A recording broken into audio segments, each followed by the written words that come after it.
L'Agile a été conçu par et pour les équipes.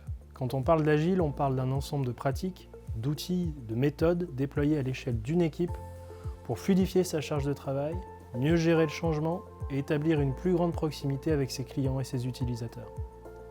Tout l'enjeu de l'agilité à l'échelle, c'est de déployer et d'étendre ce mode de fonctionnement local au niveau global.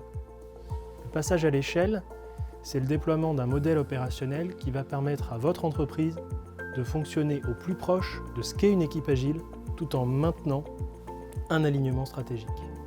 En priorisant par la valeur, en fonctionnant par cycles itératifs et incrémentaux, en s'inscrivant dans une démarche systématique d'amélioration continue.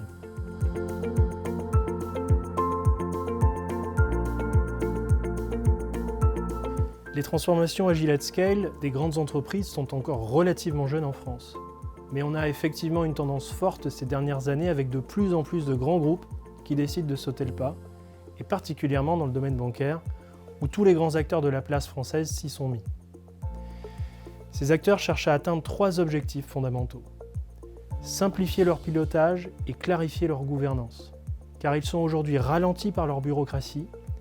L'idée, c'est ici de désiloter et de devenir plus efficace dans le processus décisionnel.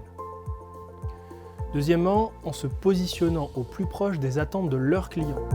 C'est la traduction directe de l'accélération des rythmes. Plus vous êtes près de vos clients, plus vous anticipez leurs besoins, mieux vous anticipez leurs besoins, mieux vous générez un avantage concurrentiel. Et c'est particulièrement le cas en période de disette budgétaire, quand on resserre l'effort global de l'entreprise sur quelques grands axes stratégiques, évitant ainsi la dispersion budgétaire. Dit autrement, la logique de priorisation devient inévitable et elle se fait via l'axe valeur.